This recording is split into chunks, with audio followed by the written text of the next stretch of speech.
Je disais que cette journée est organisée dans le cadre de la célébration des jeunes filles dans les TIC, un moment fort pour inspirer, motiver et engager les jeunes filles et les jeunes femmes à embrasser les carrières technologiques. Notez que cette journée a été instaurée en 2011 par l'Union internationale des télécommunications, UIT, et depuis, elle est célébrée chaque quatrième jeudi du mois d'avril dans plus de 170 pays à travers le monde. Et le thème de cette année est les filles dans les TIC pour une transformation numérique inclusive. L'objectif, c'est vraiment de réduire la fracture numérique entre les genres, encourager les jeunes filles à envisager les carrières dans les technologies de l'information et de la communication et leur permettre de croire que le numérique est un domaine où elles ont toute leur place. Nous sommes réunis aujourd'hui autour des femmes brillantes d'horizons divers qui nous montrent que les chemins vers les TIC sont multiples, passionnants et transformateurs. Avant de plonger dans les témoignages de nos intervenantes, nous sommes honorés par la présence d'un monsieur au parcours inspirant. Il est une figure emblématique des télécommunications à l'échelle mondiale, ingénieur formé en Russie, docteur en télécommunications. Il a dirigé avec brio l'Union internationale des télécommunications de 2007 à 2014 et réélu à l'unanimité pour un second mandat, je m'excuse, et portant des initiatives majeures telles que le Global Cybersecurity Agenda. Son parcours exceptionnel de haut responsable chez Intelsat à directeur de Smart Africa démontre son engagement constant pour un numérique au service du développement, notamment en Afrique. Homme de vision, il a œuvré pour un marché numérique unique africain et reste aujourd'hui une référence mondiale en matière de cybersécurité et d'inclusion numérique. Mais au-delà de l'expert, c'est le bâtisseur que nous saluons, père de l'initiative Girl in ICT qui a ouvert les portes du numérique aux femmes et jeunes filles partout dans le monde. C'est avec une immense fierté que nous accueillons aujourd'hui ce pionnier, cette fierté nationale malienne, pour nous parler de cette belle initiative. Vous l'aurez sûrement deviné, il s'agit bien du docteur Amadou Touré. Monsieur le ministre, cher docteur Touré, vous avez la parole. Bonjour tout le monde. Mesdames et messieurs, je suis très heureux de participer à cette vidéoconférence à l'occasion de cette journée mondiale des femmes et des filles dans les technologies de l'information et de la communication. Je suis d'autant plus heureux du fait que cette journée a été décrétée en octobre 2010 lors de la conférence des plénipotentiaires de l'UIT qui s'est tenue à Guadalajara, au Mexique, en octobre 2010, et qui a décidé de mettre en œuvre cette journée mondiale qui serait le 4e jeudi du mois d'avril. Donc, le jeudi étant le 4e jour de la semaine et le mois d'avril étant le 4e mois de l'année, donc ça faisait 4, 4, 4. Et je voudrais ici saluer les efforts de la ministre de Serbie, Madame Jasna Matić, ainsi que Madame Walda Roseman, qui était déléguée des États-Unis, qui ont œuvré vraiment avec toute leur énergie pour mettre en œuvre cette journée. Et amener ensemble les jeunes filles, les jeunes femmes, les femmes leaders, les femmes experts, les femmes rôle modèles pour les engager dans des discussions sur comment combler le fossé numérique du genre et rendre ce secteur complètement et entièrement inclusif. C'est l'objectif tenu par l'objectif fixé par cette journée. Cette année, à l'heure de l'intelligence artificielle, nous pouvons dire que au sein même de l'Union internationale des télécommunications, où cette journée a été décrétée, aujourd'hui, la première figure de l'organisation, la secrétaire générale, est une dame du nom de Doreen Bogdan Martens, qui est une femme très brillante que je connais très bien puisqu'elle a travaillé dans mon équipe à son temps. Je suis donc heureux de vous rejoindre cette semaine et de souhaiter à notre équipe de ISOC Mali tous les succès. Et ils ont œuvré avec beaucoup de finesse et d'efficacité pour la formation des femmes et des filles et pour leur inclusion dans ce domaine qui est très important. Je dois dire qu'au Mali, ici même, il y a un très grand nombre d'activités et de décisions qui ont été prises concernant l'inclusion des femmes. Il y a une résolution du Conseil des ministres qui fait la promotion des femmes à tous les niveaux. Et je peux fièrement dire que pendant mon temps en tant que ministre de l'économie numérique et de la communication au Mali, et la secrétaire générale que j'ai nommée à ce poste-là était une dame. Et donc, beaucoup de progrès sont en train de se faire. J'espère que pendant cette journée, des discussions se tiendront avec tous les leaders du monde afin que nous puissions faire le bilan, voir où est-ce que nous en sommes en termes de combler le fossé numérique du genre et qu'est-ce que nous devons faire dans les années à venir et plus concrètement dans l'année qui vient afin que nous puissions avancer encore plus dans ce domaine. Mesdames et messieurs, je vous remercie d'avoir organisé cette journée. Et donc, sur ce, je vous repasse le micro. Et en tout cas, toutes mes salutations et félicitations à toute l'unité. Merci. Merci, Monsieur le ministre, cher docteur Touré. C'est toujours un honneur inestimable pour nous, pour le Mali et pour toute la jeunesse africaine de vous écouter aujourd'hui. Merci d'être parmi nous. Merci d'avoir cru en la jeunesse et de plus encore la force des filles dans les TIC. Alors, à présent, nous allons commencer notre panel.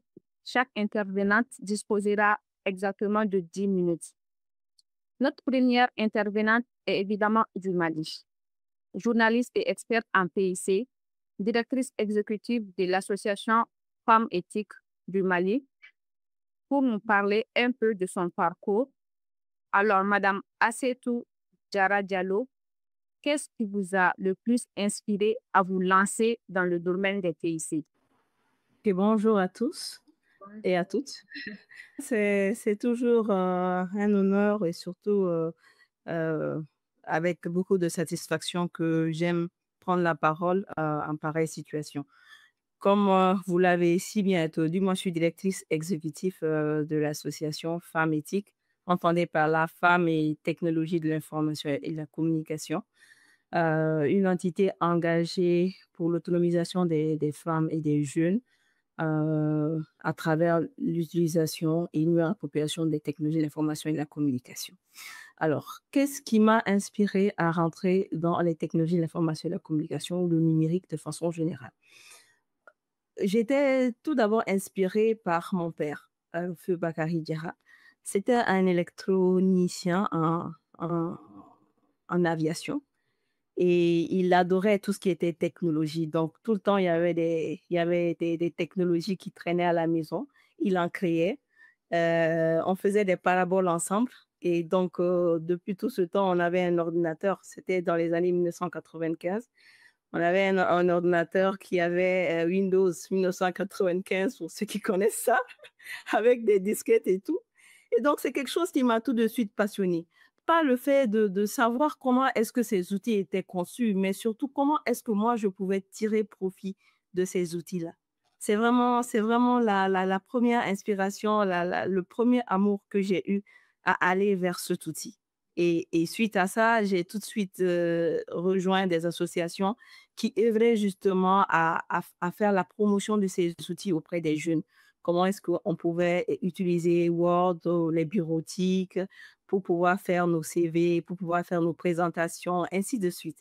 Et c'est comme ça, l'appétit venant en mangeant, que j'ai fait la découverte d'autres pionniers du secteur numérique qui m'ont donné aussi l'amour d'un autre secteur qui est le journalisme.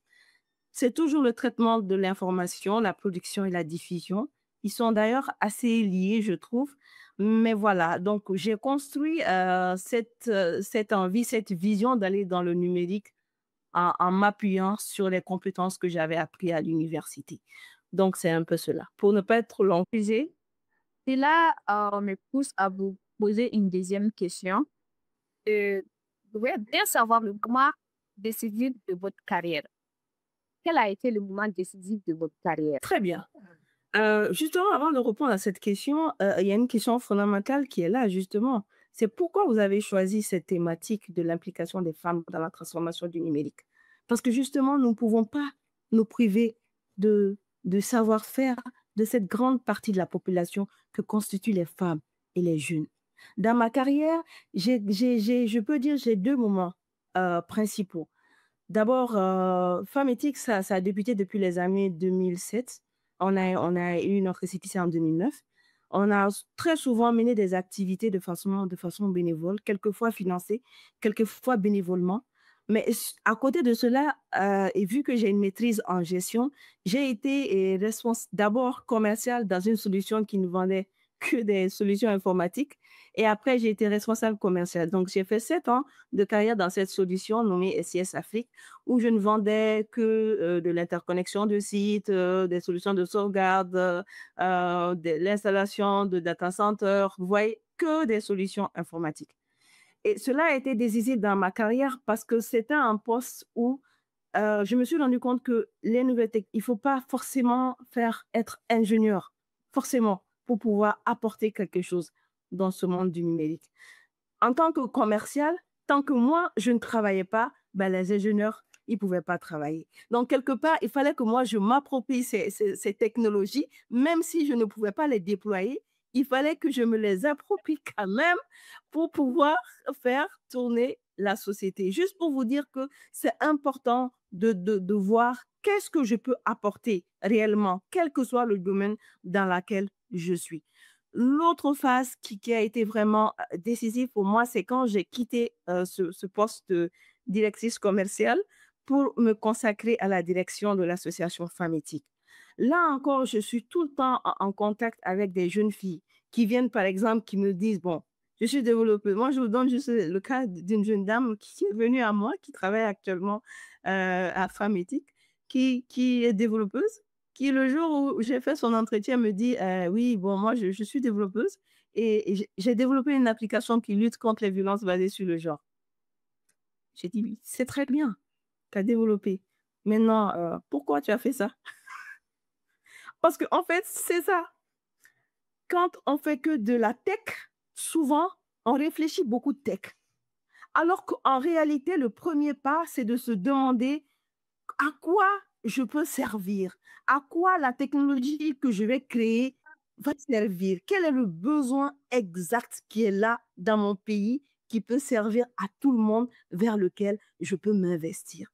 Souvent, les gens qui font tech sont trop axés tech et oublient souvent la nécessité réelle, le besoin réel de créer des applications, par exemple utilitaires, à des besoins spécifiques. Tout cela m'a conduit à savoir que très souvent, les femmes ont besoin de cette connexion-là entre ces études qu'ils ont eues, très techniques, et finalement la vie qu'ils mènent tous les jours, l'emploi qu'ils peuvent avoir et surtout comment concilier ces deux avec ce que aussi la société attend de nous. Pour ne pas être trop longue. Merci. Ce que j'ai retenu à travers ces quelques mots, quoi que nous faisons, il faut que nous sachions à quoi ça va servir. Voilà, c'est bien ce que vous avez dit. D'accord. Une dernière question pour vous, Madame Assetou. Quelles compétences recommandez-vous aux jeunes filles de développer aujourd'hui pour vraiment réussir dans le domaine du numérique? Alors, déjà, il y a une chose. La base, c'est que nous sommes des jeunes filles, nous avons été, ou des femmes, nous avons été éduquées en nous disant tout le temps, oui, bon, la jeune fille, ben, écoute, il faut que tu saches que c'est ton mari, quoi, c'est le mariage.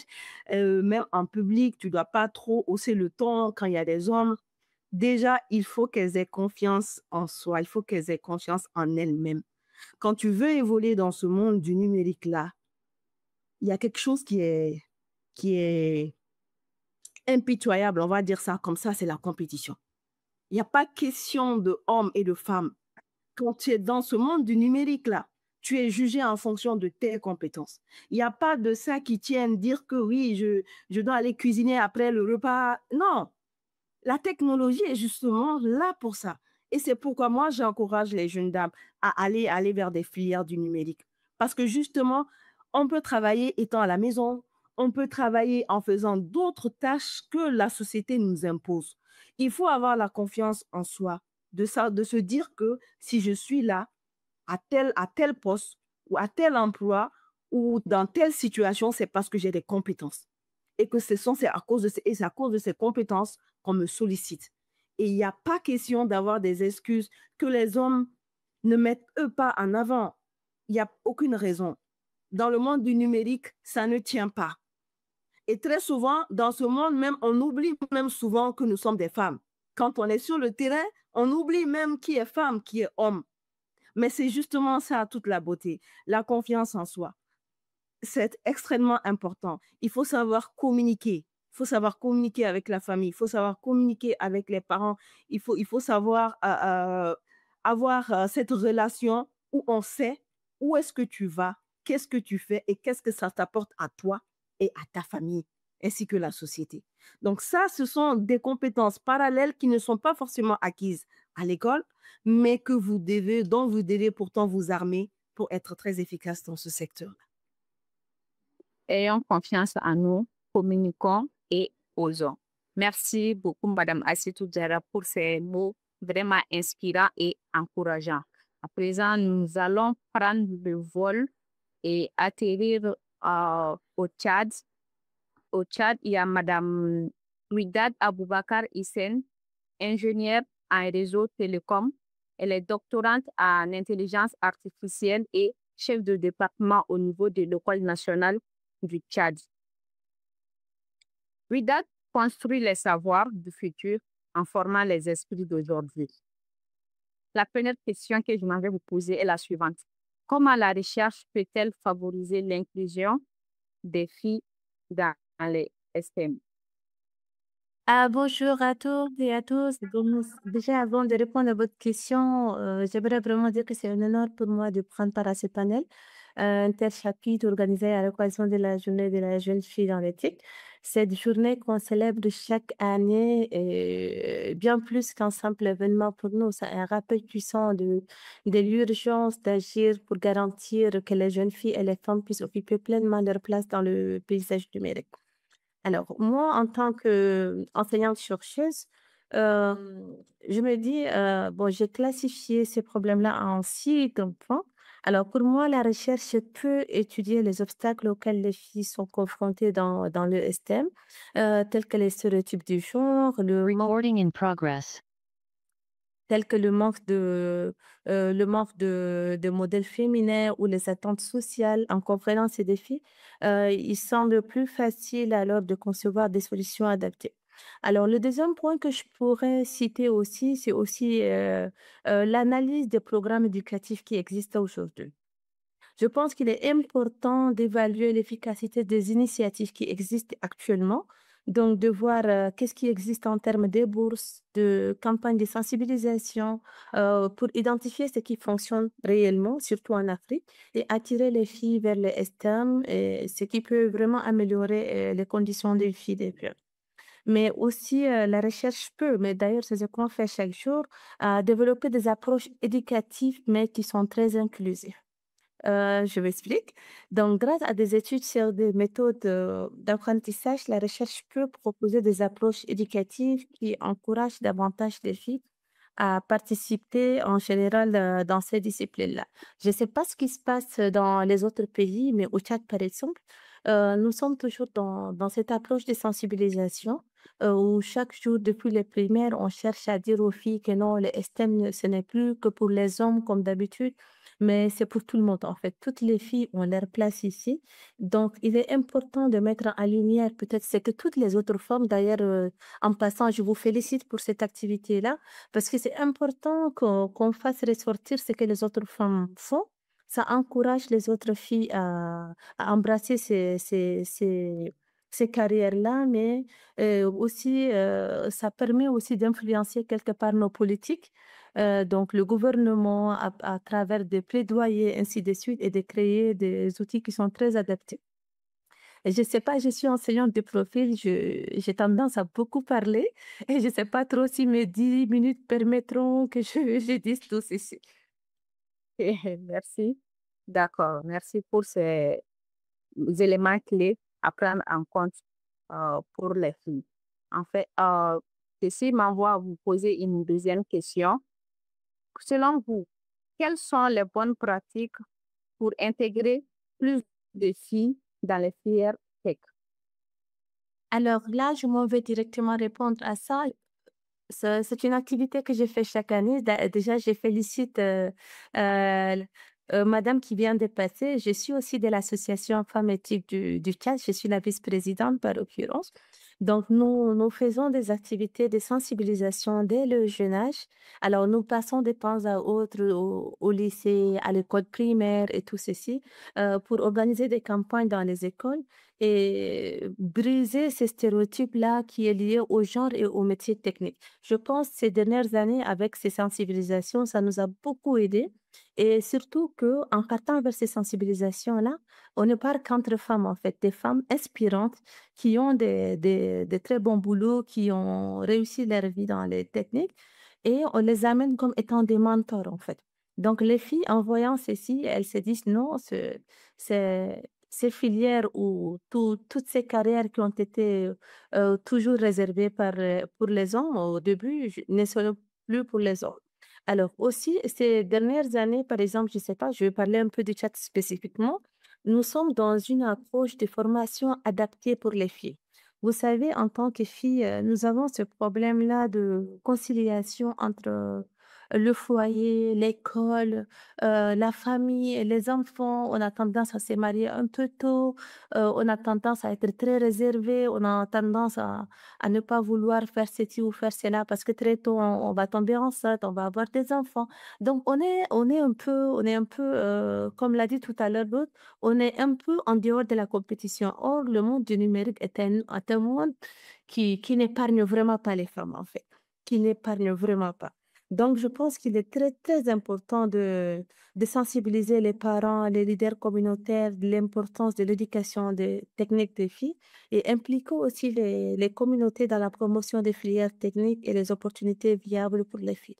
Donc, c'est très important pour moi, toutes ces choses-là, et aussi peut-être même de renforcer les compétences transversales parce que c'est important. Il faut que les filles arrivent à se dire qu'elles peuvent arriver à être des leaders aussi, elles peuvent aussi gérer le stress comme les hommes parce que euh, à la différence de celle qui vient de passer, moi je suis ingénieure réseau télécommunications.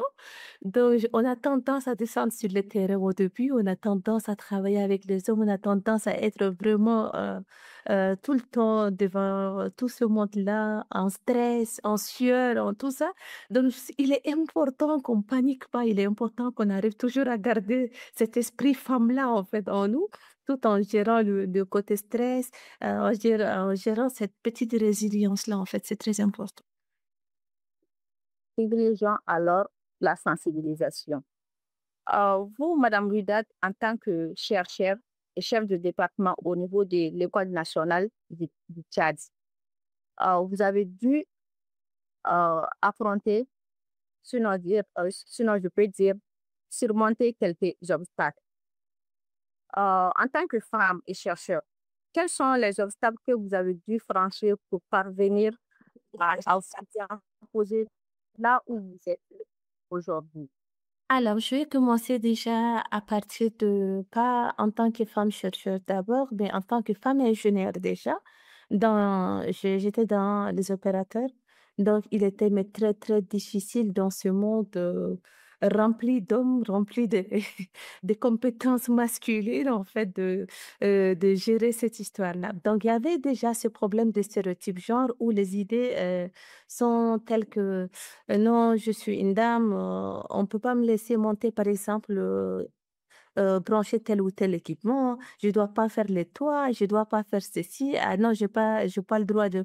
Donc, il y avait ce type-là déjà quand j'étais ingénieure.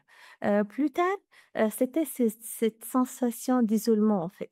Quand on est presque une dame ou deux dans un milieu d'hommes, on a ce sentiment d'isolement et ça revient vers, ou je peux même l'appeler un sentiment de minorité parce qu'on s'est dit, bon, je suis femme, bon, je peux pas tout le temps être avec ces hommes-là, je suis femme.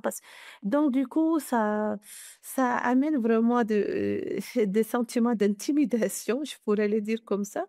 Mais je pense que, comme toutes les autres femmes, hein, on passe toujours par le sexisme, les discriminations qui sont implicites, ou peut-être même les obstacles côté réseautage, parce que les hommes sont toujours entre eux, tout ça. Mais pour moi, tous ces obstacles-là m'ont permis d'avoir cette opportunité de résilience et de transformation. Je pense que si je suis forte aujourd'hui, c'est parce que j'ai dû traverser tout ceci. Maintenant, si je reviens en tant que femme enseignante aujourd'hui à l'université, je dirais, j'enseigne là depuis 2015 à l'université. Depuis 2015, dans mon école, je suis la seule dame qui enseigne la propagation des ondes, j'enseigne la programmation, j'enseigne ceci. Et personne ne dit que c'est une dame. Aujourd'hui, personne ne dit que c'est une dame, en fait. C'est bon, c'est bon.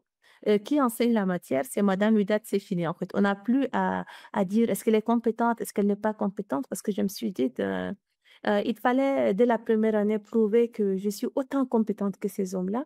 Ça m'a peut-être même demandé plus de zèle que tous mes collègues hommes qui sont là. Ça m'a demandé beaucoup d'efforts d'ailleurs. Je me suis dit, non, il ne faut pas laisser cette chance-là pour dire que non. Les femmes réclament les places, mais une fois qu'elles les ont, elles n'arrivent pas à gérer correctement. Donc là, très rapidement, j'ai évolué et ça fait beaucoup d'années que j'ai plus ce problème femme-là, en fait. Non, à un moment donné, elle a parlé de quelque chose. Rebonjour, madame, et ravie de faire votre connaissance. Vous êtes de Femme Éthique. Ben, je serais ravie d'avoir votre contact pour qu'on échange après parce que je sais qu'il y a Femme Éthique. Absolument, j'allais même les demander. Hein, Je sais qu'il y a Femme Éthique à Abidjan aussi. Donc, je pense que c'est l'occasion aussi qu'on se regroupe et qu'on voit comment est-ce qu'on peut harmoniser nos activités afin qu'on soit plus influent. L'exemple que vous avez dit tout à l'heure, moi, je l'ai vécu, mais de façon différente. Parce que justement, il y avait une intervention dans notre société informatique dans une banque et c'est un ingénieur, un homme et une femme qui sont partis. Et l'homme, il est revenu après se plaindre auprès de moi. Il me dit, mais regarde, vous les femmes, comment est-ce que je peux faire monter cette dame? Et c'est vrai, elle était venue en mini-robe. Merci, madame. Et donc, il dit, mais comment ça c'est comment? Et si elle monte, nous ne sommes pas, comment on va faire? Donc, nous, les femmes, quelque part, si on veut qu'on nous fasse confiance, il faudrait que nous aussi, on prenne au sérieux notre travail. Tout à fait.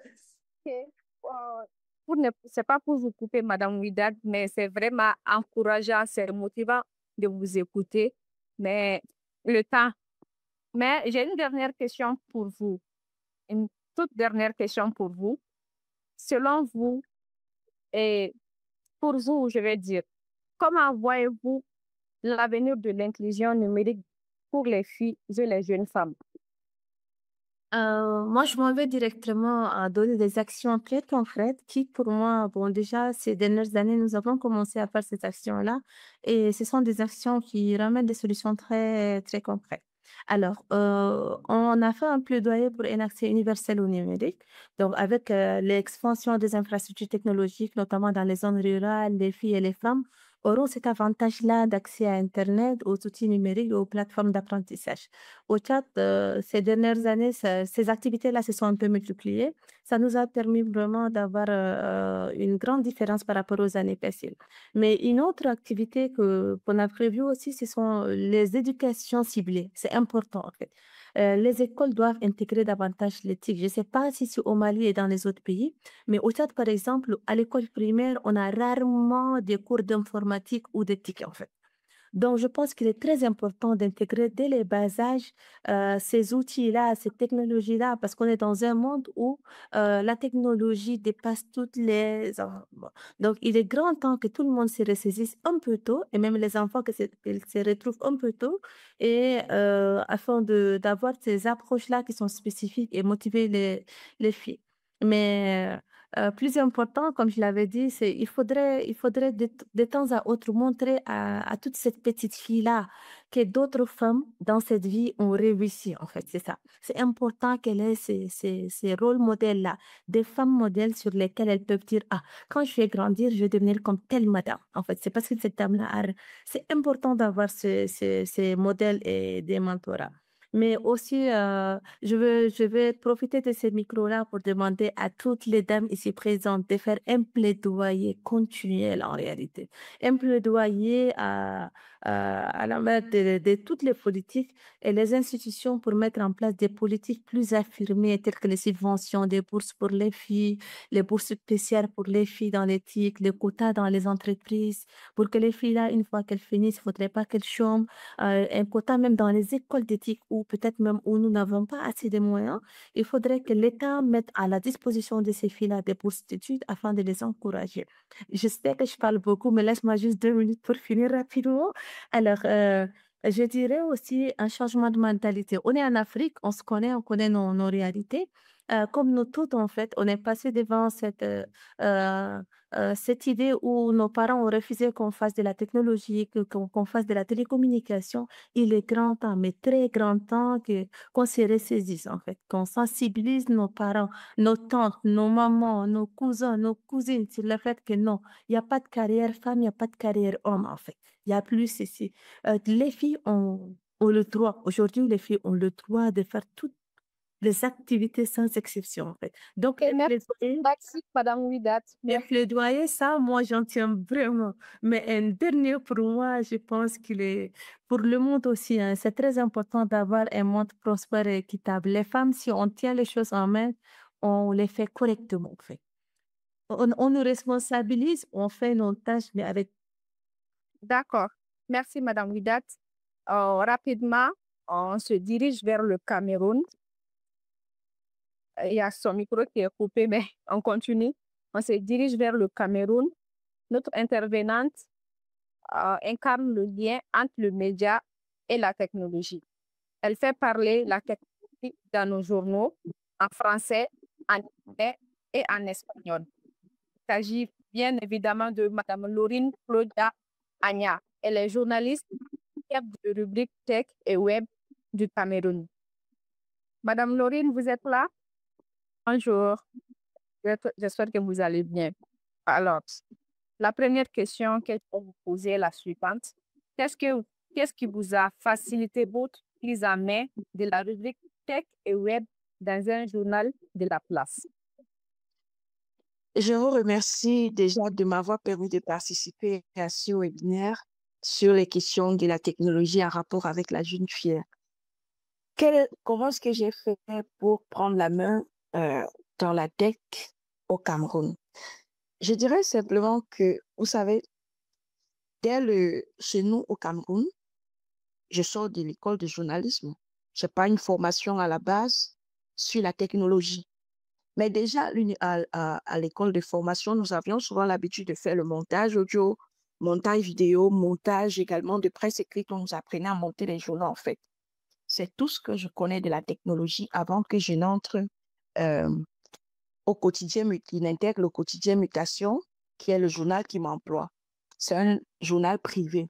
En 2017, ils avaient réorganisé le journal en intégrant justement la technologie, vu qu'aujourd'hui, c'est devenu un pan très important au Cameroun. La technologie est l'un des pans que le Cameroun promeut ces derniers temps. On fait la promotion de l'entrepreneuriat tech, on fait la promotion des talents camerounais dans le domaine de la technologie. Alors, lorsque j'arrive au journal en 2019, précisément le 10 janvier 2019, je suis stagiaire comme toute personne. Et puis, en tant que stagiaire, je travaille dans toutes les rubriques éducation, la société, la technologie, justement. Et puis, je touchais également à l'économie. J'étais vraiment polyvalente.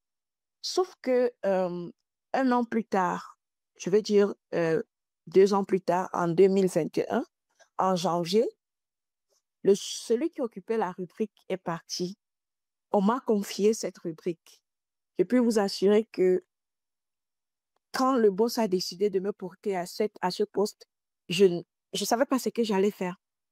Puisque chez nous, la technologie ne se limite pas seulement à parler peut-être des innovations technologiques, mais nous parlons également des télécoms. Nous parlons également des problèmes, par exemple, du droit du numérique. Nous parlons presque de tout ce qui tourne autour des TIC. Nous ne sommes pas limités. N'ayant aucune formation, j'ai trouvé c'est un peu, c'était une lourde mission.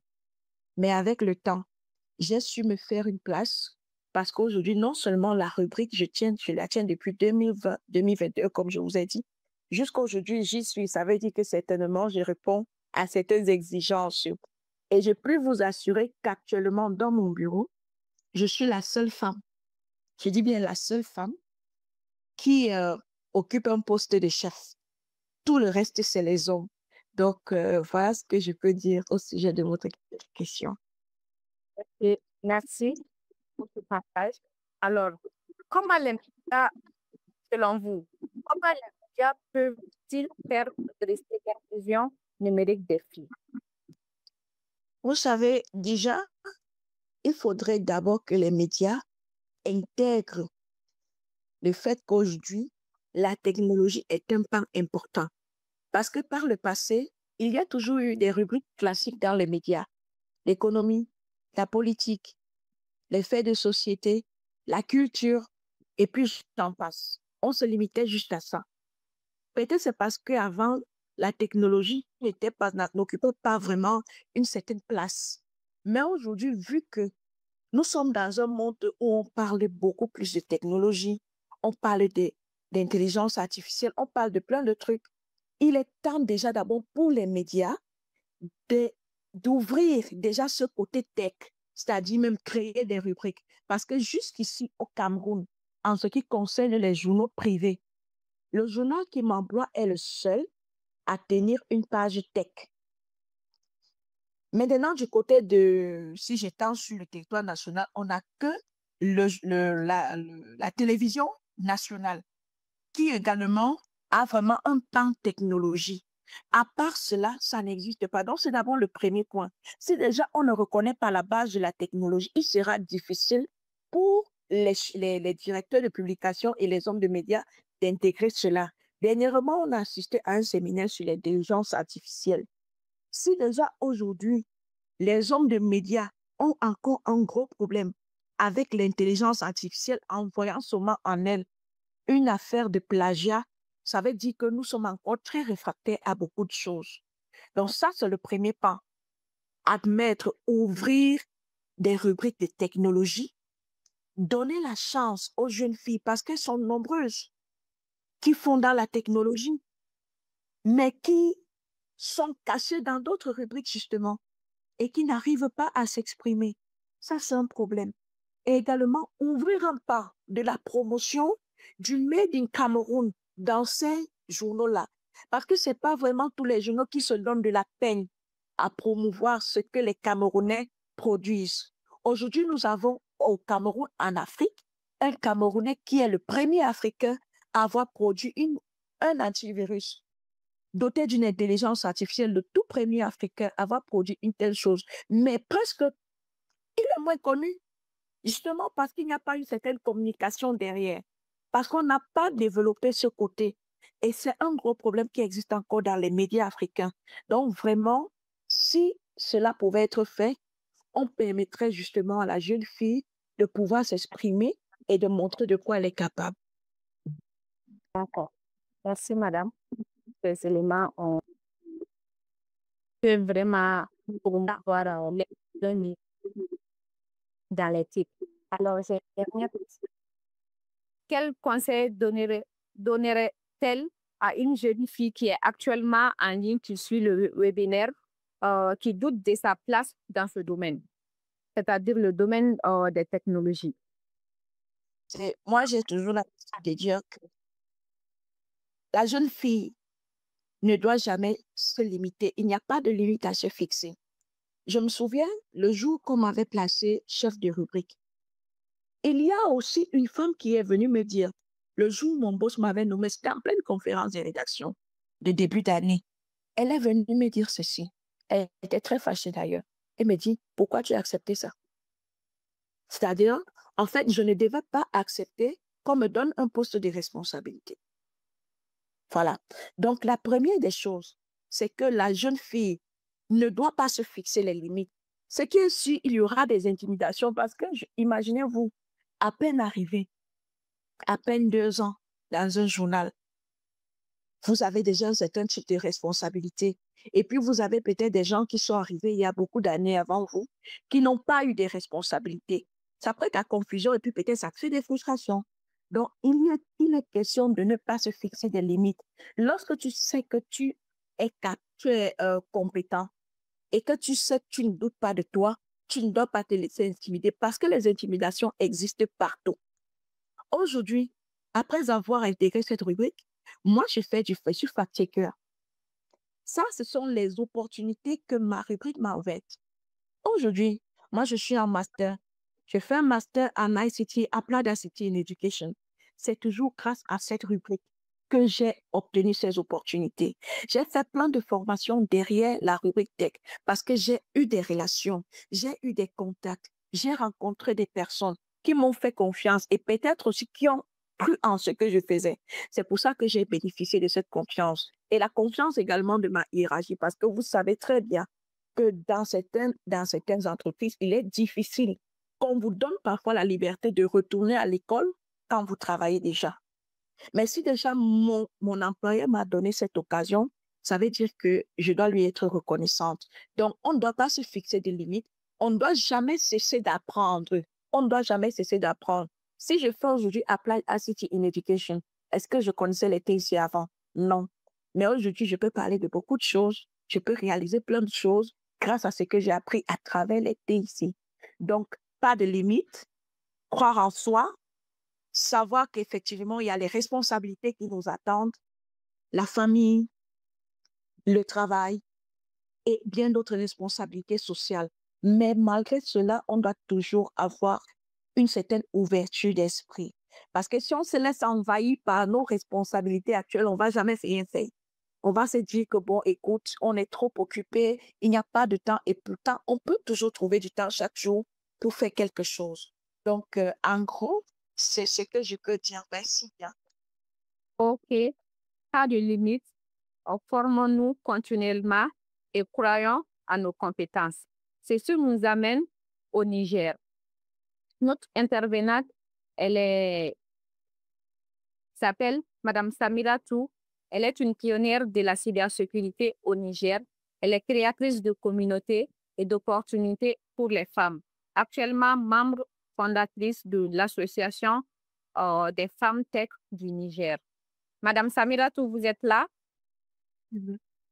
Madame Samira Tou, votre première question est la suivante. Quel a été le déclic pour lancer l'association Femmes Tech du Niger? Merci pour la question déjà et bonjour à toutes et à tous parce que je vois il y a des hommes. Bon, donc je dirais bonjour à Laurie Porcher. Moi, c'est Jean-Louis Samirot, comme elle l'a mentionné, ingénieur réseau télécom de formation et aussi la fondatrice et aussi la présidente de l'Association des femmes tech du Niger, une association qui a pour but de promouvoir le rôle de la femme dans le domaine technologique en général. Donc, le déclic pour moi, ça a été tout simplement cette prise de conscience de savoir que nous sommes déjà dans un domaine qui est, on va dire, entre griffes masculin.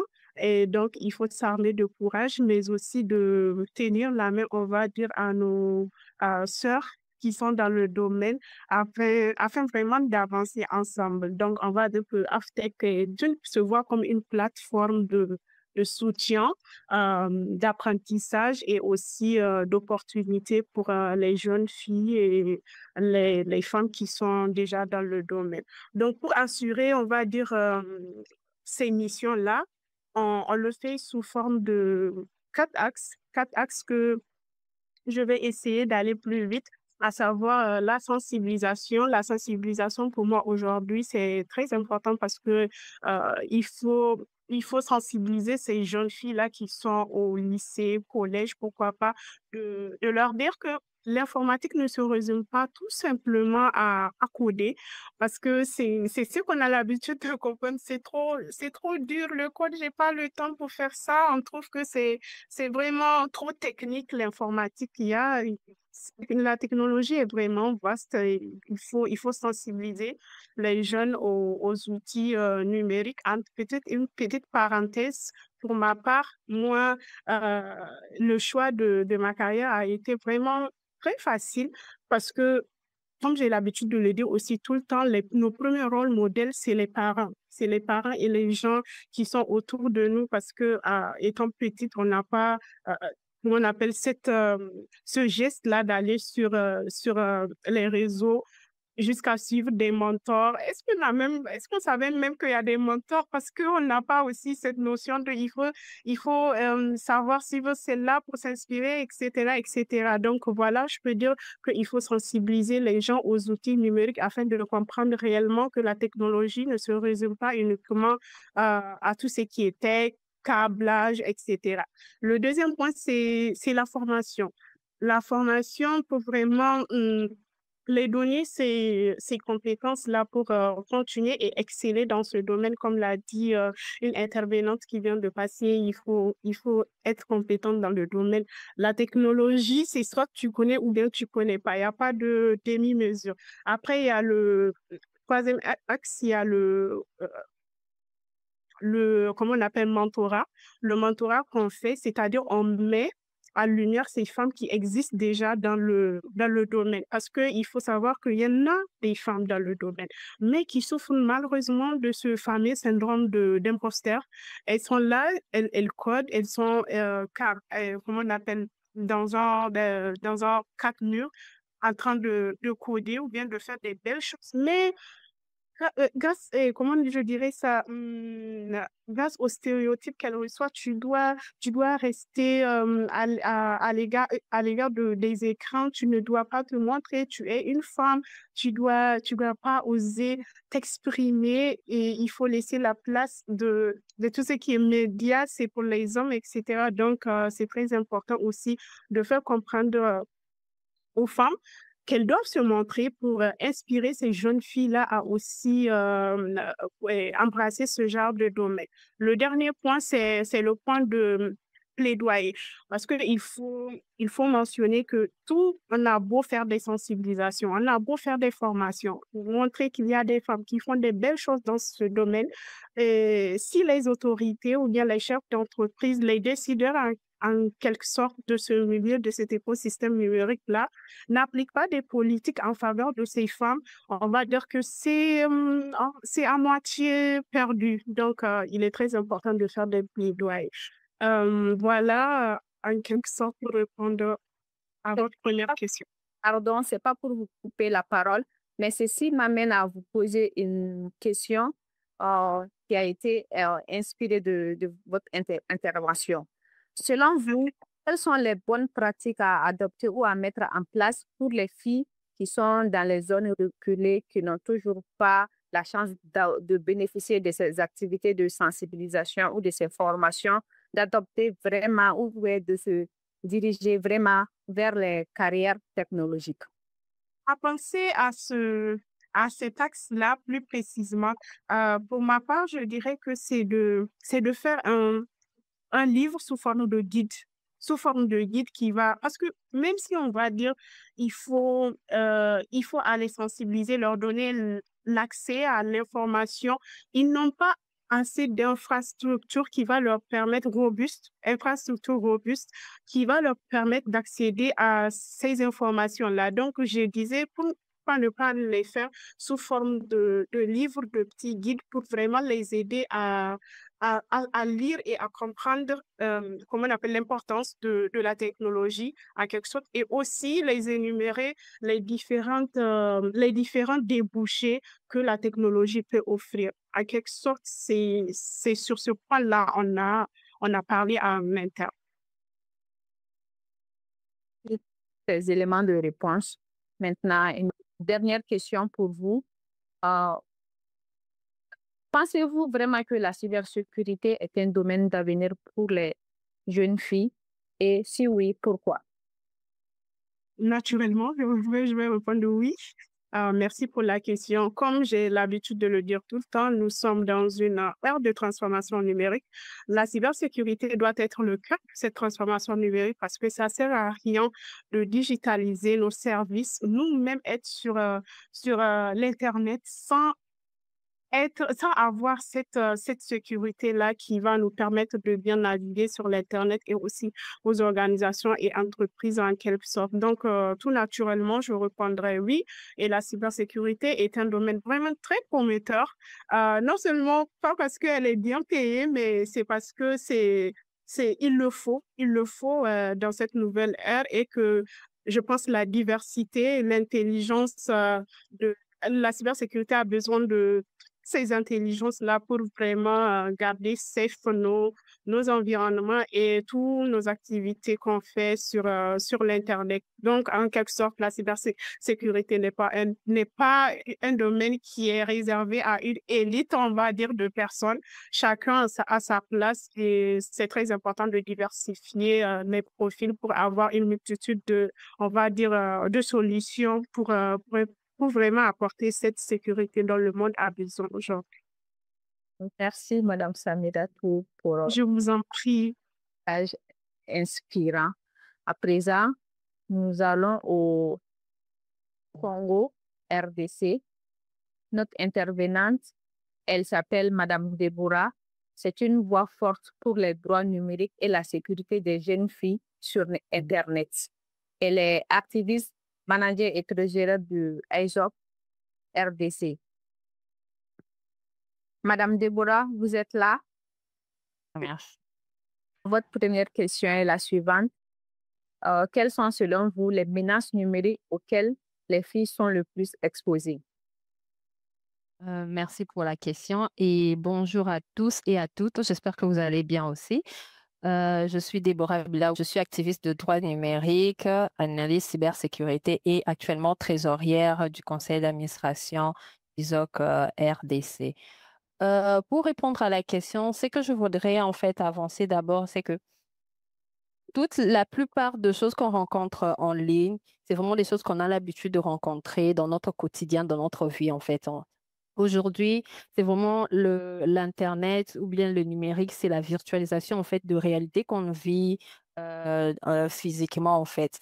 Et la plupart de choses qu'on a l'habitude de rencontrer déjà dans notre quotidien chaque jour, c'est ce qui nous ramène, c'est ce qui a été ramené en ligne. Les gens n'utilisent que l'outil informatique ou bien les technologies d'information et de la communication pour maintenant répercuter les mêmes choses qu'ils ont l'habitude de faire. Et actuellement, selon plusieurs études, plusieurs analystes, par exemple les études de plan international de l'UNICEF, il est dit que 56% des femmes et des jeunes filles ont déjà été victimes de violences violences faites en ligne en fait. Et juste par les études, nous-mêmes en fait dans notre quotidien, nous avons déjà entendu une amie, une sœur nous parler qu'elle a été victime. Et alors, quelles sont vraiment les menaces qui sont les plus grandissantes, les plus alarmantes? Parce qu'il y en a plein, comme je dis, c'est vraiment les mêmes choses qu'on rencontre dans la vie physique qu'on a ramenées en ligne. Et celles qui sont le plus récurrentes, nous avons d'abord, premièrement, le cyberharcèlement. Le cyberharcèlement arrive beaucoup de fois et parfois même la personne qui le perpètre ne s'en rend pas compte et celui qui est victime ne s'en rend pas compte que c'est le cyberharcèlement. Donc, par cyberharcèlement, on voit en fait des messages répétés ou bien des informations répétées qui sont menaçants, qui sont blessants ou insultants en fait. Et on va la personne, lorsqu'il vous envoie, sa personne ne se rend pas compte, mais tellement c'est des façons répétitives, il est en train de commettre un cyberharcèlement. Et ça arrive beaucoup de fois, en fait. Et hormis ça, nous avons, en fait, la diffusion des contenus haineux. La diffusion des contenus haineux juste parce que une personne est de sexe féminin, une personne est femme, une personne qui n'est pas de son même sexe, les personnes vont envoyer genre, ou par exemple, on va diffuser la photo d'une femme ministre qui est devenue peut-être, par exemple, nous, en RDC, on a eu la première ministre qui était une femme. Et on va avoir des gens qui vont juste venir dire, nous ne pensons pas qu'elle soit compétente, juste parce qu'elle est femme, en fait. Ça, c'est la diffusion de contenu haineux juste par rapport à son sexe, parce qu'elle est femme, en fait. Ça, c'est aussi les genres de menaces auxquelles les filles sont confrontées. Et au-delà de ça, nous avons aussi la diffusion des contenus ou bien d'images sans consentement.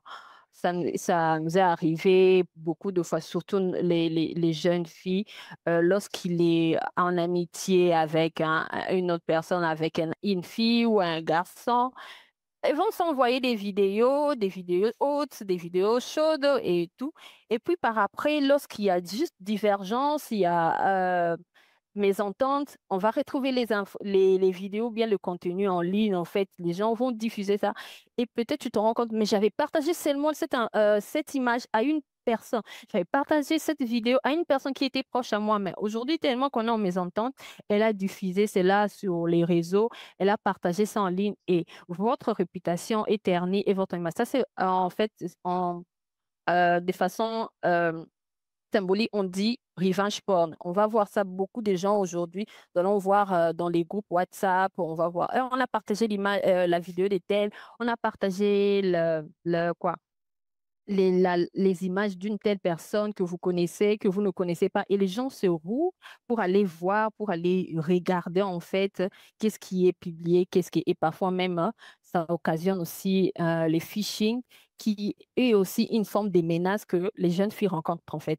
Lorsque vous voyez par exemple un message qui est envoyé, que vous n'êtes pas sûr et que vous cliquez là, on peut usurper votre identité, vous voulez des informations. Tout ça en fait peut-être une brèche, une porte, en fait, une menace qui peut apporter d'autres menaces sur lesquelles vous êtes victime.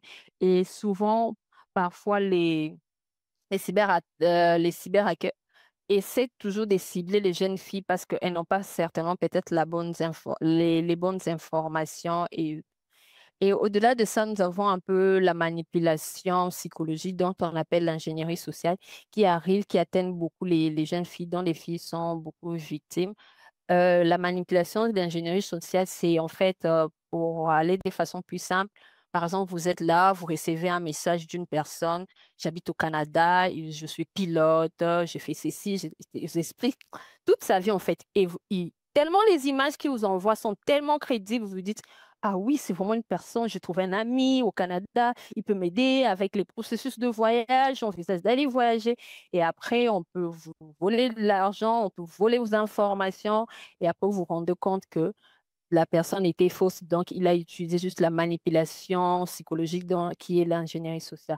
Il y en a plusieurs, mais je vais m'arrêter là et juste citer ceux-là qui sont assez les plus Oui, répandus. et c'était tellement que ça commence à me faire peur moi-même. Maintenant, comment se protéger de toutes ces menaces-là? Selon vous, comment créer un espace numérique sûr et inclusif pour les jeunes filles? Donc, la première option, en fait, les intervenantes précédentes qui en parlent, elles parlent de la sensibilisation, elles parlent des clubs, elles parlent des formations, en fait. C'est vraiment un des éléments clés qui permettent, en fait, aux gens de se prévenir, de créer cet espace sûr, en fait, du numérique. C'est en sensibilisant, en fait, sensibilisant les gens autour de nous. Lorsque vous avez cette information, vous connaissez déjà ces choses, sensibiliser autour de vous les gens qui n'ont pas l'information pour qu'ils accèdent à cette information pour se prémunir en fait. Les formations, la sensibilisation des plus jeunes en fait, lorsque vous utilisez le téléphone, vous le voyez utiliser le téléphone, vous dites, OK, tu utilises les téléphones, mais sache qu'il y a différents types de menaces en fait. Sache comment te prévenir face à ces menaces. Et au-delà de la sensibilisation, il faut en fait avoir connaissance des outils ou bien des techniques ou bien des dispositions qui sont mises en place en fait. Par exemple, sur les réseaux sociaux, on a toujours la possibilité de signaler, en fait. On a toujours la possibilité de signaler une menace ou bien un événement qui est arrivé, qui est inhabituel. Ce que vous concevez, vous dites que je ne suis pas d'accord avec ceci, je ne comprends pas ce qui est dit, ce n'est pas très clair pour moi, je veux signaler. Et le service de signalement mis en place par les réseaux pourra identifier, évaluer en fait vraiment si l'information que vous avez partagée, c'est une menace, c'est une cybermenace, si cette information peut créer des préjudices sur une telle ou telle autre personne et pour en fait supprimer, soit ou bien on voit parfois, par exemple, il y a des diffusions des images qui sont assez choquants. Et vous allez voir aujourd'hui, il y a des technologies, il y a beaucoup de réseaux qui en fait vont flouter l'image en fait et vous demander avant de regarder, est-ce que vous souhaitez réellement regarder? En fait, c'est par rapport à toutes ces personnes qui ont signalé, qui ont été dites, j'étais choquée de voir en fait des gens qui sont tués de la sorte, des vidéos qui sont publiées, des gens qui sont en train d'être abattus en fait. Et là, on vous demande votre consentement. Est-ce que vous voulez vraiment voir ce euh, qui est publié là. Et là, en fait, c'est une disposition de protection. Au-delà de ça, donc, je parlais du signalement. En fait, lorsqu'une personne, dans tous les réseaux que nous utilisons, il y a toujours cette possibilité de signaler. Nous pouvons aller dans, la plupart du temps, c'est de trois boutons ou bien dans les paramètres, de voir un peu, de suivre les paramètres et de voir comment est-ce que je peux signaler cet événement inhabituel, cette cyberattaque ou bien cette menace qui arrive en fait et tout et comment est-ce que je peux rapporter? Et au-delà de ça, en fait, c'est de partager avec les autres, de sensibiliser autour de nous, en fait. Créer un espace sûr, il faut sensibiliser déjà. Merci pour ce tel événement. Ça permet en fait à plusieurs de s'informer, ça permet à plusieurs de comprendre en fait les réalités qu'il y a. Il y a le côté positif dans le numérique, mais il y a aussi ce côté négatif dont il faut se prévenir. Donc, c'est important de participer à de tels événements, d'appartenir à des communautés comme ISOC, là, par exemple. Il y a différentes communautés dans différents pays et il y a des formations qui sont offertes gratuitement. Il y a des conférences où on discute de toutes ces questions. Ça vous permet en fait de vous informer et de créer un espace sûr autour de vous et dans votre communauté, d'être en fait cette personne qui va porter l'information auprès des autres. Euh, un autre élément que je souhaiterais vraiment marteler sur comment créer un espace sûr, c'est en fait la création de contenu. Aujourd'hui, les réseaux sociaux que nous utilisons en fait, et en fait rempli de contenus que nous avons nous-mêmes créés. C'est pas les créateurs, les fabricants ou bien les Mark Zuckerberg ou bien les autres qui ont mis en fait tous ces contenus. C'est nous qui mettons le contenu que nous voulons.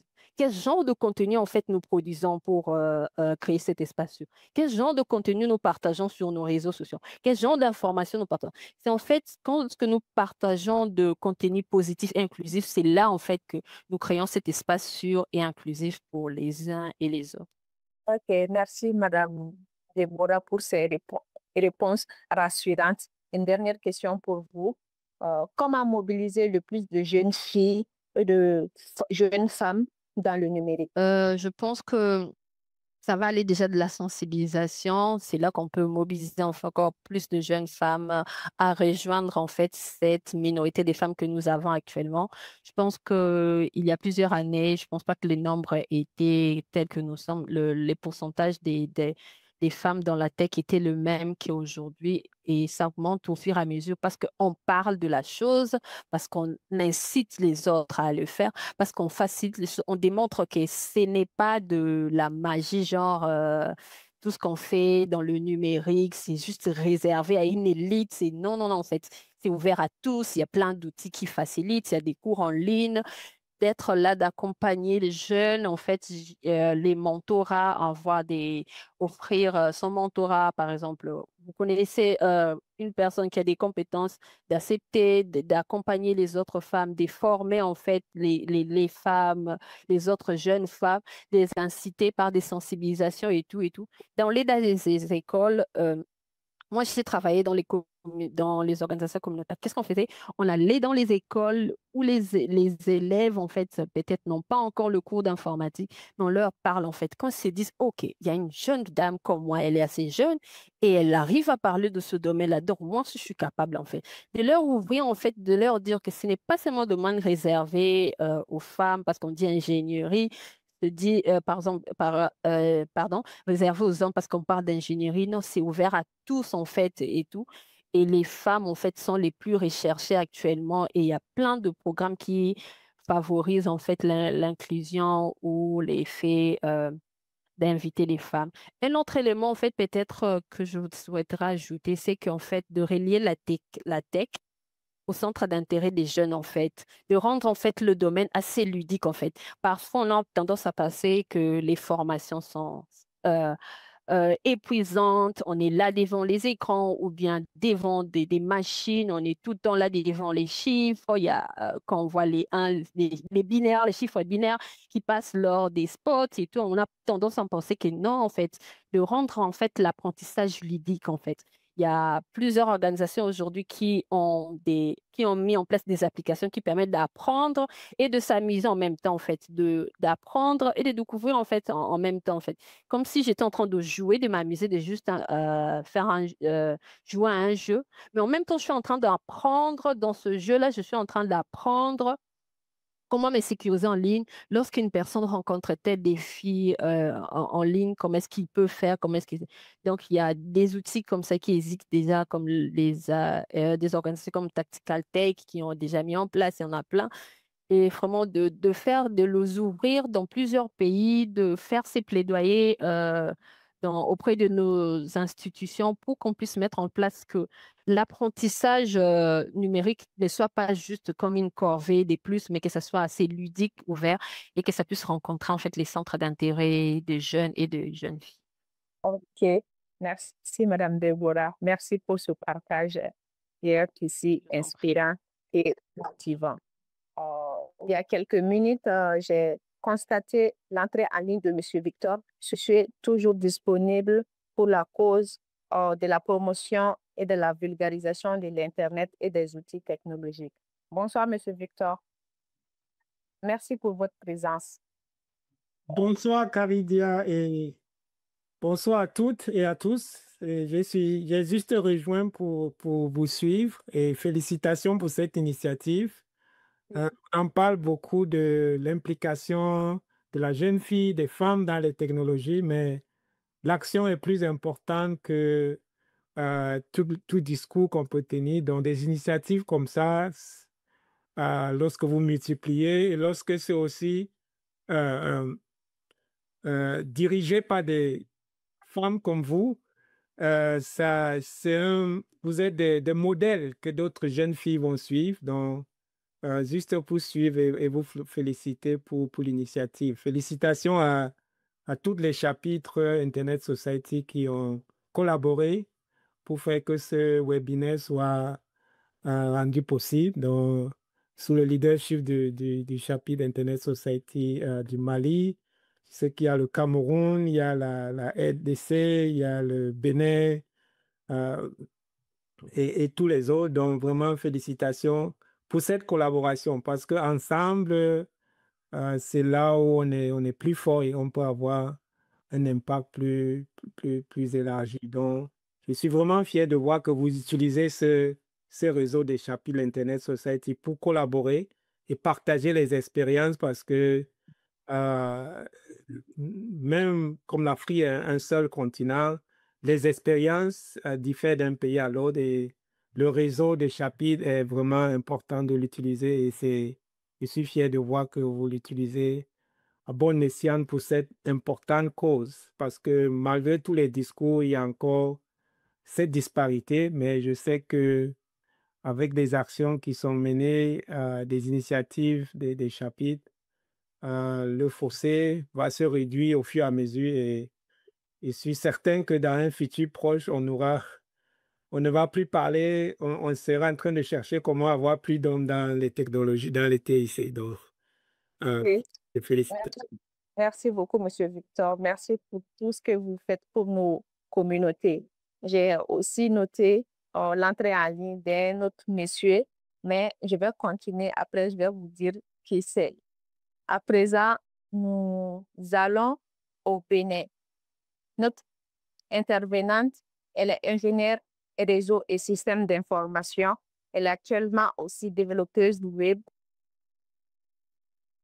Elle forme, organise, connecte. Elle fait avancer les femmes dans les systèmes complexes du numérique. Il s'agit de Madame Rose Bobo. Madame Rose, la question est la suivante. Quelles compétences sont essentielles pour une fille qui veut travailler dans le développement web? OK. Bonsoir à toutes, bonsoir à tous. J'espère que vous allez bien. Moi aussi, je vais bien. Il y a bientôt 10 ans, j'étais inscrite en première année en informatique de gestion et à ma grande surprise, c'était suite à un concours. Donc, à ma grande surprise, on était une soixantaine, mais j'ai remarqué qu'on était à peine 4 à 5 femmes. Pour être plus précis, je crois que c'était 5 femmes. Donc, depuis ces années-là, aujourd'hui, je me retrouve dans le numérique justement à pouvoir former des jeunes filles, des jeunes femmes qui, grâce au numérique, transforment leur vie. C'est pour dire que le numérique est vraiment un levier puissant de transformation. Alors, je suis Rose Gouhoué, je suis ingénieure réseau et système d'information de formation. Actuellement, je suis consultante web, développeuse web et merci aux organisateurs, merci à Isaac Pénin pour la recommandation, particulièrement au président Malik Alassane. Et merci aux belles dames qui sont là, qui proviennent de chaque chapitre d'Isaac et qui permettent justement d'avoir des rôles modèles aujourd'hui pour les jeunes filles. Pour la question, quelles sont les compétences qu'il faut avoir pour être développeur ou développeuse web? Au prime abord, je voulais déjà définir ce qui est un développeur ou une développeuse web. Alors, un développeur web, c'est quelqu'un qui conçoit des applications de bout en bout, donc du début jusqu'à la fin. Et je peux dire qu'il y a 3 types de développeurs web. Il y a le développeur web front-end, le développeur web back-end et le développeur web full stack. Et pour chaque type de développeur, justement, il y a des compétences à acquérir. Et au niveau de ces compétences, au fil des années, j'ai pu distinguer deux types de compétences. Il y a les compétences techniques et il y a les compétences que je peux appeler les compétences transversales dont plusieurs dames déjà ont parlé. Alors, pour ce qui est lié aux compétences techniques, au niveau du développeur web, nous avons les langages basiques. Par rapport au langage basique, on a le HTML, le CSS. Ce sont des langages qui vous permettent de voir ce que fait le développeur. Donc, lorsque, par exemple, vous tapez un site web, ce qui s'affiche visuellement que vous voyez, ce sont ces langages qui sont utilisés justement pour permettre cet affichage visuel. Et parmi ces langages de base également, il y a le JavaScript qui permet justement l'interaction dynamique.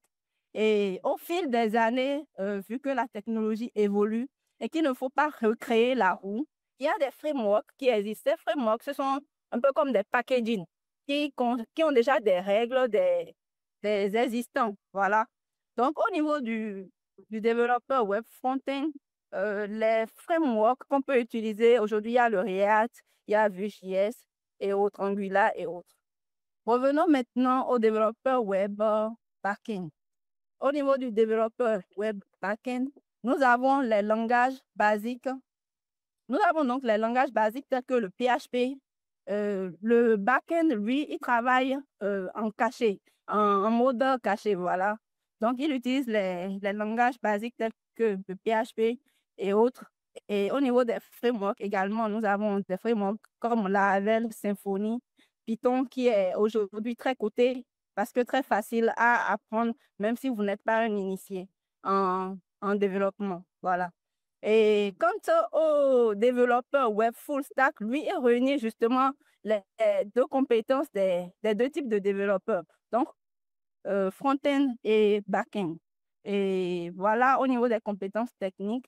Et par rapport aux compétences transversales, de mon expérience, je pense que je ne vais pas revenir sur plusieurs points dont les dames ont déjà parlé. Il y a la confiance en soi, il y a le leadership, il y a plusieurs points et principalement en tant que développeur web, on a beaucoup du mal à montrer ce qu'on fait. On a les compétences techniques, mais il faut également montrer ce qu'on fait. Donc, savoir se vendre, pouvoir montrer justement à d'autres filles, à d'autres jeunes filles et à d'autres jeunes femmes que c'est bien possible qu'une femme ou une jeune fille peut être développeuse web. Donc, voilà un peu en résumé ce que je peux dire par rapport aux compétences au niveau de ce secteur de métier. OK. OK. Merci, Madame Rose, pour ces éléments de réponse. Ceci m'amène à vous poser une deuxième question. Pourquoi être actif dans des communautés tech comme Women Tech Makers? Ok, merci pour la question. Il n'y a pas que Women Tech Makers comme communauté, il y a plusieurs communautés et il y a également le Women DNS Academy qui est un programme africain qui justement met en avant l'acquisition des compétences techniques liées à Internet aux jeunes filles et aux jeunes femmes. Et c'est un programme, une activité d'un événement qui est appelé Benin DNS Forum qui est organisé chaque année. Il y a tellement de bienfaits d'être actif dans une communauté. Personnellement, pour mon expérience, cela m'a permis de premièrement sortir de ma timidité, donc de ne pas rester isolée, donc en participant plus aux activités, aux initiatives qu'organisent les communautés, telles que ce qu'on fait actuellement d'ailleurs. Cela m'a permis de sortir de ma timidité, de ne plus rester isolée. Et vous avez également la possibilité de pouvoir rencontrer des rôles modèles, des modèles féminins qui existent, qui vous permettent justement de, de pouvoir penser que vous pouvez aborder ce secteur numérique même en tant que jeune fille. Donc, dans ce sens-là, je veux parler déjà de mentorat. Donc, pouvoir mentorer. Et vous avez également de la ressource, plusieurs ressources. Et je prends par exemple mon cas dans le programme WDA. J'ai eu plusieurs opportunités. Déjà, j'étais bénéficiaire du programme et cette formation peut coûter énormément. Et je l'ai eu gratuitement et je passe par ici d'ailleurs pour remercier les organisateurs en son époque, dont le président était, le formateur principal était M. Rouzondi Hervé. Et suite à cela, justement, j'ai été formatrice, ensuite présidente. Et tout cela m'a permis justement de pouvoir, si je peux le dire en griffe comme ça, voyager, pouvoir partager mon expérience ailleurs, dans d'autres pays. Et encore, même cette année, j'ai encore eu des opportunités. Et vous avez la possibilité justement de vous créer un réseau. Voilà, de vous créer un réseau de soutien, un réseau sur lequel vous pouvez vous appuyer justement pour avancer dans votre carrière. Donc, en général, pouvoir se positionner comme leader, pouvoir avoir des modèles féminins.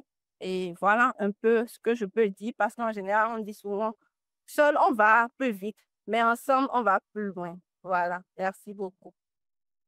Ok, merci, Madame Rose.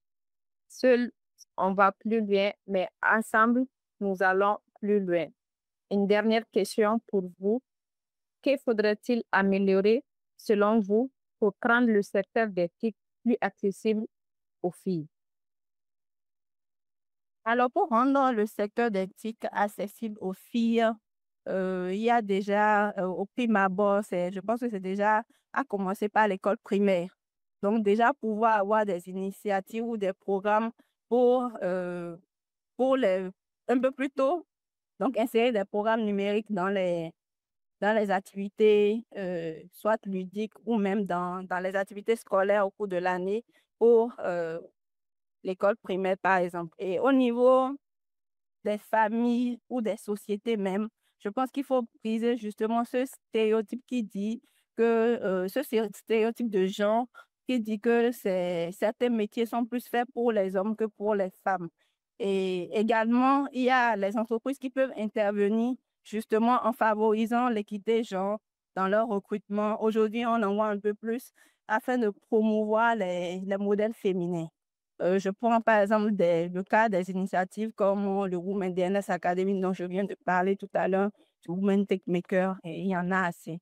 Donc, en général, il faut ces actions, ces initiatives pour justement favoriser un écosystème numérique de confiance et un peu plus inclusif pour les femmes. Merci. Et merci, Rose. À présent, nous allons continuer avec notre dernière intervention. Elle vient du Togo. Elle est passionnée de transmission et d'impact social. Elle transforme les idées tech en projets réels. Elle se nomme Madame Irène Amedi, IT Project et Programme Manager. Elle vient du Togo. Madame Irène Amedi, votre question première est la suivante. Quel rôle joue la gestion de projet dans la réussite d'une initiative tech? D'accord, merci pour la question.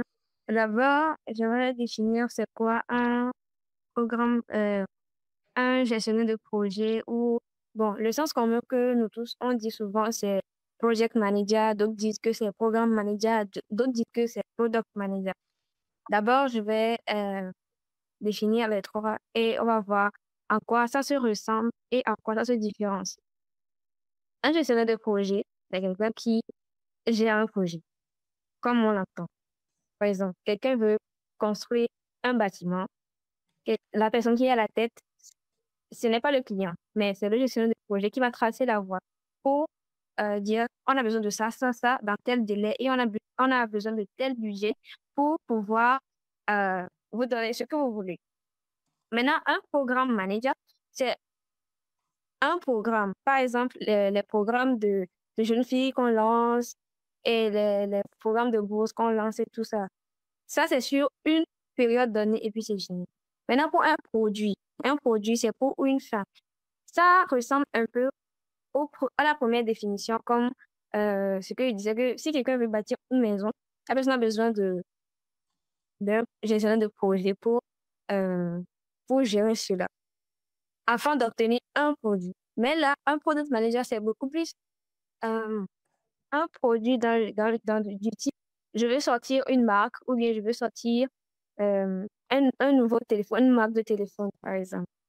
Et c'est souvent, c'est dans le digital et tout. Donc, je ne suis pas programme manager, je ne suis pas product manager, je suis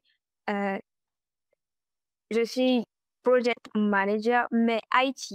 Donc, je gère seulement les projets IT, tout ce qui est application web, mobile ou tout ça équivalent. D'accord. Maintenant, la question c'était quel rôle joue la gestion de projet dans la réussite d'une initiative tech? Donc, je disais que sans la gestion de projet, même la meilleure idée tech, ça reste une belle utopie. Ouais, j'ai parlé en l'air, mais ça reste juste comme ça. Moi, je vois la gestion de projet comme un GPS. Il te dit où tu vas, avec qui, comment, en combien de temps et surtout ce qu'il faut chercher, l'itinéraire et tout. Ouais. Par exemple, l'application GoZem, tout le monde connaît GoZem. Ils ne se sont pas levés pour le faire juste comme ça. Il y a quelqu'un, il y a eu le comment, combien de temps, l'itinéraire à suivre. J'ai vu des projets échouer. Moi, j'ai déjà géré un projet qui a déjà échoué parce que l'idée était... Et c'est pas parce que l'idée était mauvaise, hein, c'est parce que l'équipe naviguait à vue. Bien sûr, tu peux être un très bon project manager, mais ce que vous allez produire ne sera pas bon. Parce que quoi, il faut que l'équipe soit attentive et disciplinée aussi. Nous, les project managers, on ne subit pas, c'est-à-dire nous, on pilote. Maintenant, le pilote qui sait faire son travail, mais par exemple, le chauffeur, il y a un bon chauffeur, mais on lui donne une mauvaise voiture. On va accuser le chauffeur. Oh, c'est pas lui, ça faute à lui. Et surtout dans nos réalités africaines où les ressources sont limitées, la rigueur dans la gestion de projets est un avantage compétitif, autant pour moi. On ne peut pas se permettre d'improviser. Donc, il faut toujours planifier, avoir le sens de la planification, le leadership et aller pas à pas. Je crois avoir répondu à la question. Merci, Madame Amédi, pour ces éléments. Je pense qu'on a un peu compris sur la gestion de projet et les initiatives TIC. Maintenant, j'aimerais savoir comment développer le leadership féminin dans des équipes typiquement techniques. D'accord, merci. Moi, quand j'entendais leadership féminin ou bien leadership, coaching sur le leadership et tout, moi, je pensais que il faut porter une veste, à crier, imposer sa présence et tout ça. Mais ce n'est pas ça. C'est pas une voix forte, un costume, cravate et tout. Le leadership féminin, c'est la capacité d'une développeuse ou bien d'une actrice IT à proposer une meilleure architecture, d'une designer à défendre une UX inclusive. Bon, je suis un peu trop dans les techniques, c'est-à-dire le design. Voilà. Le design, quand on design et puis on code et puis vous avez sur le téléphone, on scroll, là, voilà. Ou d'une développeur et junior, c'est-à-dire je ne comprends pas et que l'on écoute. Pour faire, pour le faire émerger, il faut des espaces safe pour qu'elle prenne confiance. On dit souvent que tu ne peux pas guérir dans un environnement qui t'a rendu malade. Si tu es toujours dans un environnement où on te rabaisse tout le temps, ça crée en toi quelque chose qui, même si tu assures, ça va faire que tu penses toujours bas alors que tu assures. D'abord, il faut un petit changement de son environnement.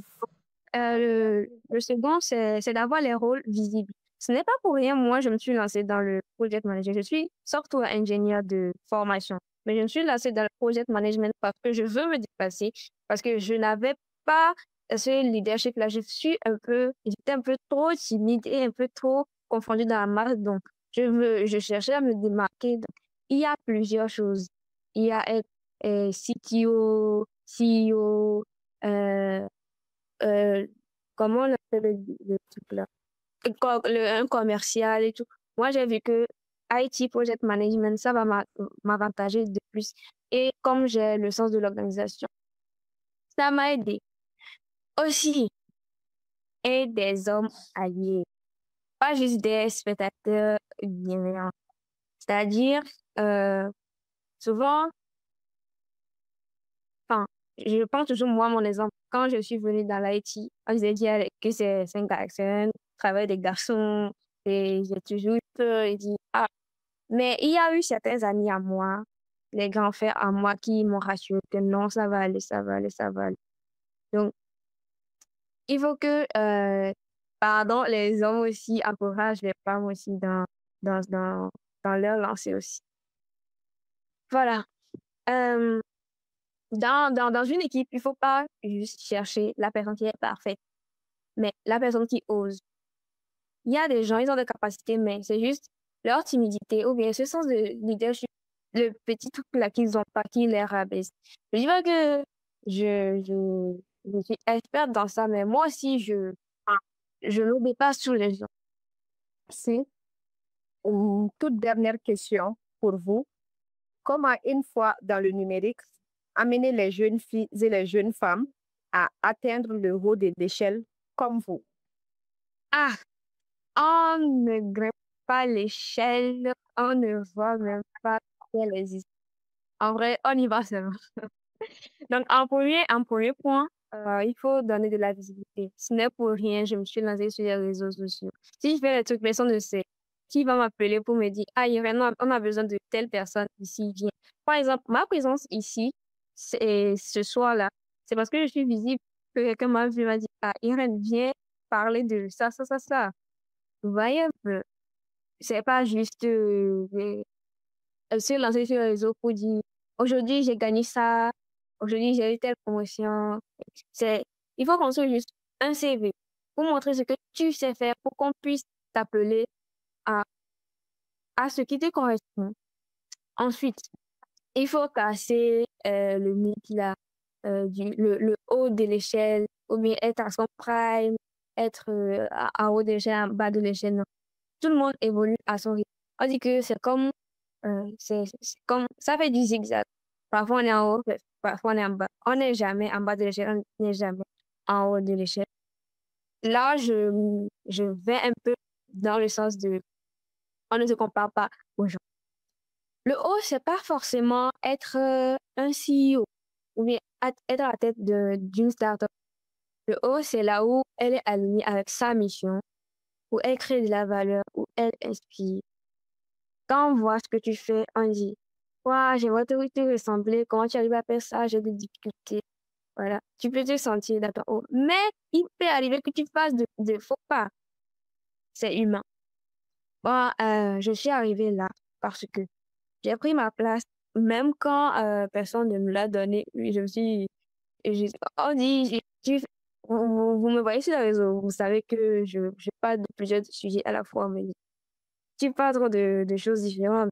Canalise-toi spécialise-toi dans un seul domaine. Mais je m'en fous. Je fais ce qui me plaît.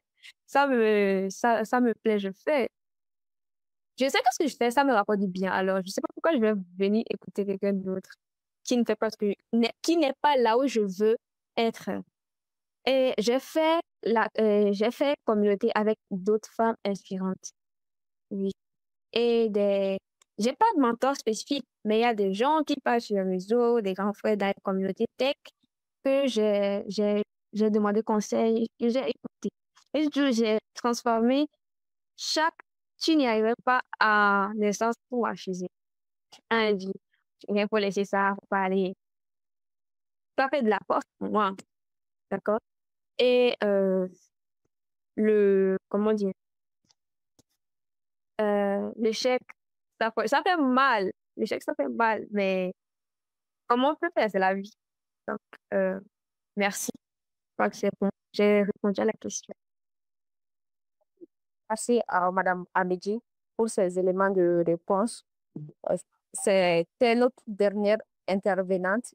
Merci à toutes nos intervenantes pour leur partage inspirant et motivant.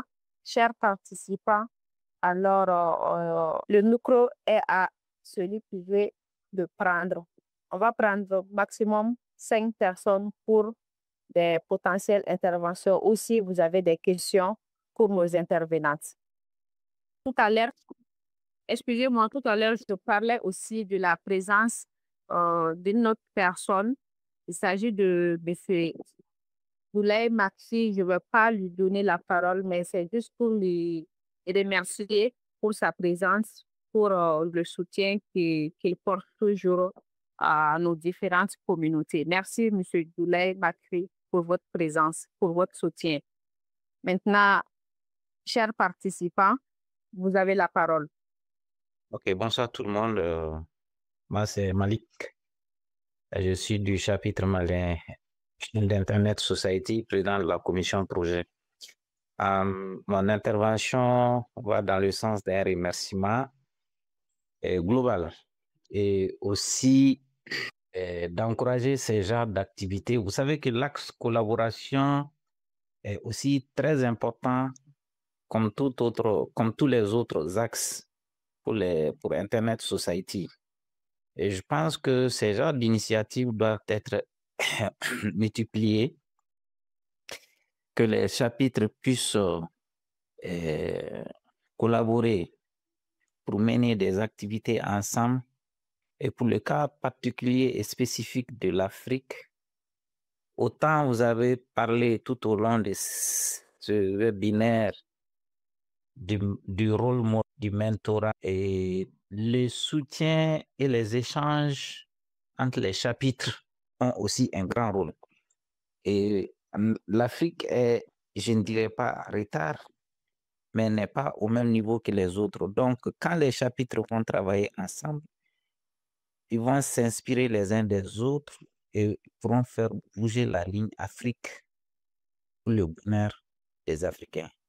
Maintenant, pour la question des femmes, des filles et TIC dans les TIC, je pense que la question de la femme, déjà, n'est pas une fatalité. Et tout au long des interventions, j'ai pu noter que toutes les intervenantes l'ont mentionné. En fait, dans la technologie, la question genre s'impose par la compétence et non par la question du sexe. Donc, c'est un domaine où il n'y a pas de place pour les incompétents. Et j'ai bien apprécié l'intervention de la dernière participante du Togo. Il faut se vendre. Il faut montrer vos compétences. Je m'adresse aux femmes africaines, aux jeunes filles. Pas d'humilité. Et la formation est la clé de tout ça. Il faut se former. Il faut se former. Il faut appartenir aux groupes, aux communautés qui pourront aussi vous ouvrir d'autres opportunités. Merci, c'est ce que j'avais comme intervention. Je n'ai pas de questions. Merci. Merci, Monsieur Maïga, pour ces mots. Monsieur Hervé, Ok, merci beaucoup. Bon, moi, ce que je veux dire, c'est plus que des encouragements. Je vais commencer par remercier le chapitre Mali et son président, mon frère Bakary. Remercier l'organisation de ce webinaire. Moi, je voudrais, en fait, je ne veux pas, c'est pas une guerre entre anglophones et francophones, hein. Moi, je voudrais juste exhorter, surtout les femmes francophones, à oser encore plus. Parce que malgré le fait qu'il n'y ait pas, on dit qu'il n'y a pas assez de femmes, on remarque quand même que dans certains milieux, c'est vrai, il n'y a pas de femmes, mais quand il y en a, c'est souvent les femmes qui viennent des pays anglophones.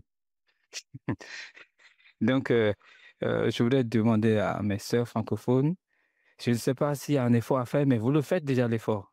Il faut juste ne pas croire que vous ne pouvez pas, c'est ce que je veux dire. Et donc, il faut continuer, il faut rester. Moi, je vais juste dire un petit truc en plus. Pour la plupart de ceux qui sont ici, vous savez peut-être ce que c'est ICANN. Donc, l'ICANN, voilà, c'est, je vais appeler ça comme ça, l'association ou bien l'organisation qui s'occupe des noms de domaine et des adresses IP. Et l'ICANN fait 3 réunions par an. Et l'ICANN donne des bourses de participation, donc il faut juste postuler. Moi, je vous dis, par exemple, je suis secrétaire général de AFALO. AFALO, c'est l'organisation des associations africaines qui défendent les intérêts des utilisateurs finaux d'Internet. Je ne sais pas si c'est clair au niveau de ICANN. Ce qui me gêne, par exemple, pourquoi j'en parle, la dernière fois qu'ils ont fait une réunion à l'ICANN, c'était aux États-Unis, à Seattle. L'Afrique avait 9 boursiers et les 9 venaient tous de pays africains. Enfin, et les 9 boursiers pays africains, pardon, c'est pas ça que je voulais dire. Les 9 boursiers africains venaient des pays anglophones. Ah, voilà, c'est ça que je veux dire. Et je ne comprends pas pourquoi il n'y a pas eu un seul francophone. Donc, je voudrais exhorter que ce soit la communauté francophone et même la communauté francophone des femmes, s'il vous plaît, faites un effort, postulez, c'est des opportunités pour rencontrer des femmes que j'appelle des femmes de modèle. Je vais envoyer un lien. On fait des réunions tous les mois au niveau de Afralo. Tout le monde peut participer. Et à ces réunions-là, vous allez avoir beaucoup d'informations et avoir la possibilité de rencontrer beaucoup de personnes. Voilà. Je vais envoyer le lien dans le chat. En tout cas, merci beaucoup pour le travail que vous faites et merci à tous les chapitres qui ont contribué à ce webinaire. Merci. merci à M. Hervé pour ces informations qui peuvent être importantes pour chacun d'entre nous. Quelqu'un d'autre veut prendre la parole? Sinon, je vais repasser la parole aux intervenantes pour leur dernier mot.